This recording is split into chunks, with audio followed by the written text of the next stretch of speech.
นเสาแล้วนอขอเสิญมาโบสถ์ร่วมกัน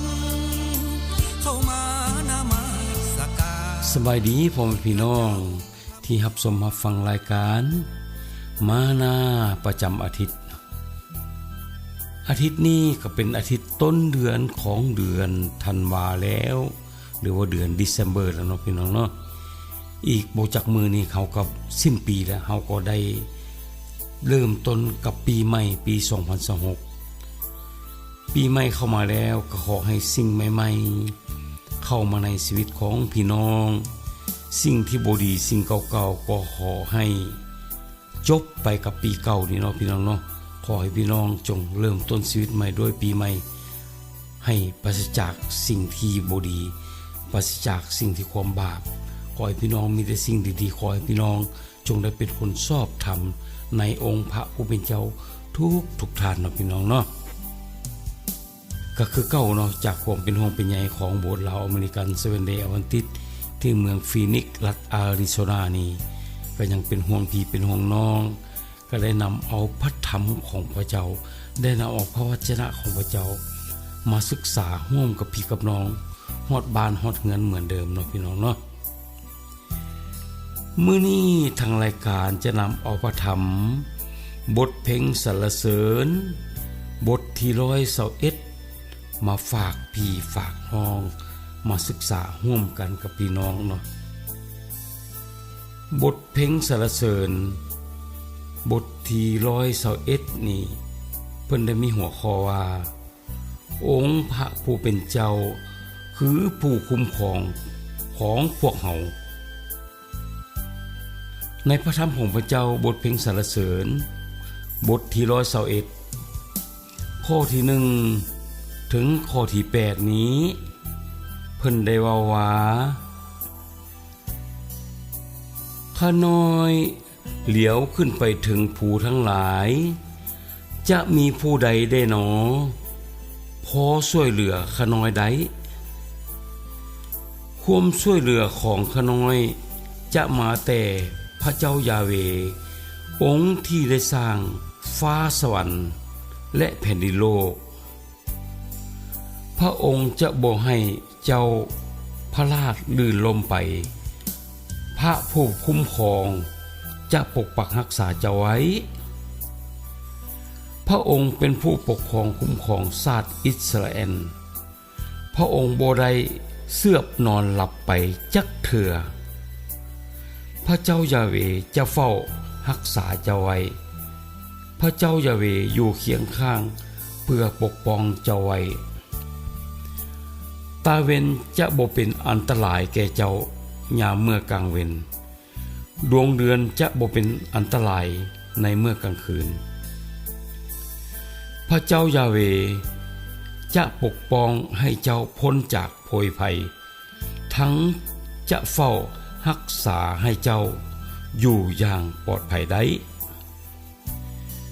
พระเจ้ายาเวห์จะปกป้องคุ้มครองเจ้าในการไปการมาของเจ้าตั้งแต่บัดนี้และสืบไปเป็นนิจเอเมนพี่น้องพระเจ้าบอกว่าพระเจ้าจะบ่หลงเสือบหลับนอนไปจักเทื่อพระเจ้าจะบ่ปะทิ่มไพ่พ้นของพระเจ้าพระเจ้าจะบ่ปะให้ลูกของพระองค์ไปในทางที่บ่ดีพระเจ้าจะคุ้มครองปกปักรักษาพระเจ้าจะบ่ให้เกิดภัยพิบัติพระเจ้าจะบ่ให้เกิดอันตรายให้แก่ลูกของพระองค์ทุกคนเนาะพี่น้องเนาะเอเมนพี่น้องพระเจ้าเป็นห่วงเฮาอยู่ทุกเวลาพี่น้องที่รักถ้าเฮาจะมีบริการจากคนหนึ่งหรือว่า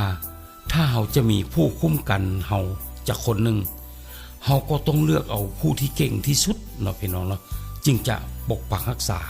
คุ้มครองชีวิตของเฮาได้เอเมนพี่น้อง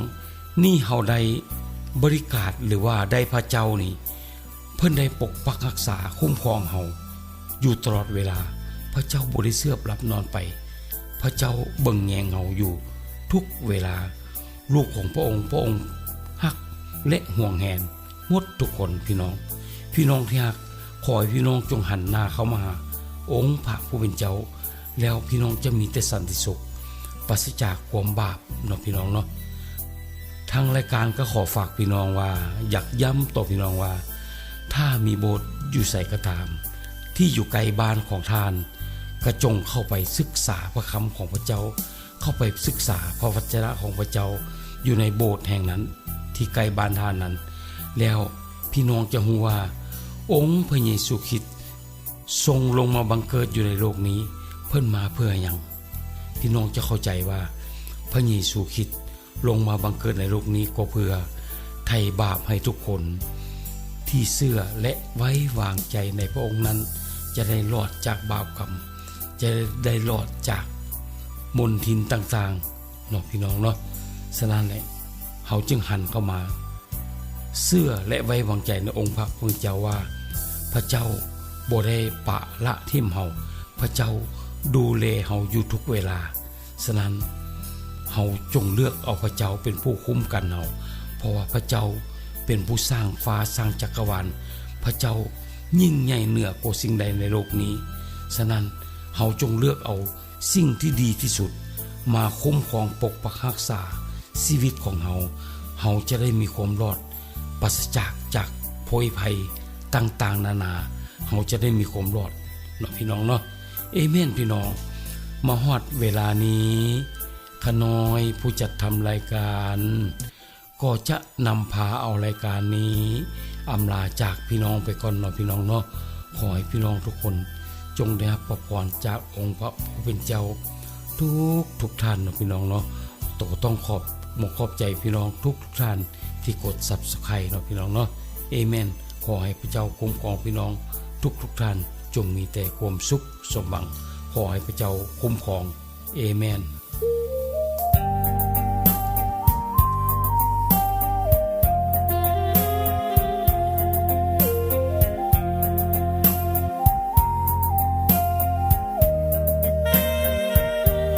เจ้าเป็น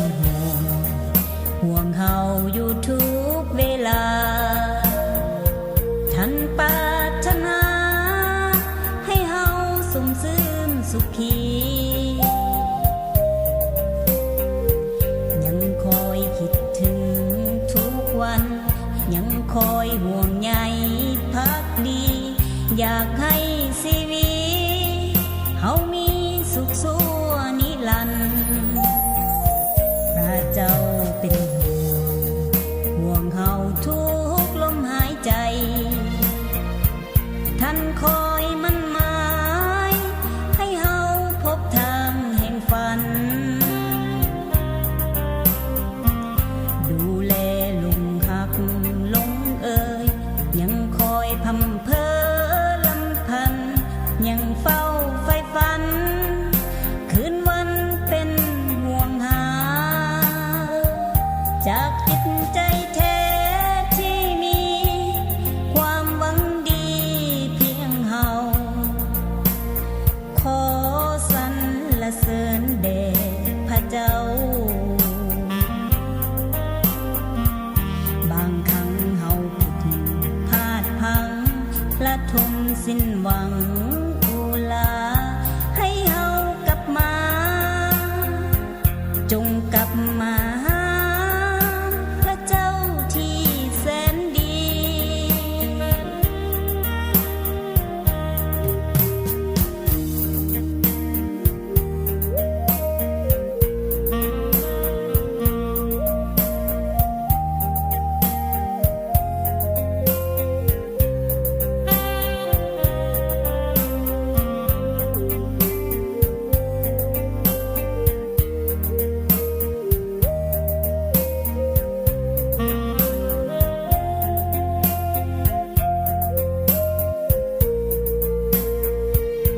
พระเจ้าเป็น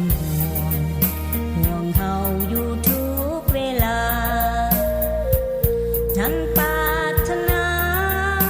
ให้เฮาสมซื่นสุขียังคอยคิดถึงทุกวันยังคอยห่วงใยภักดีอยาก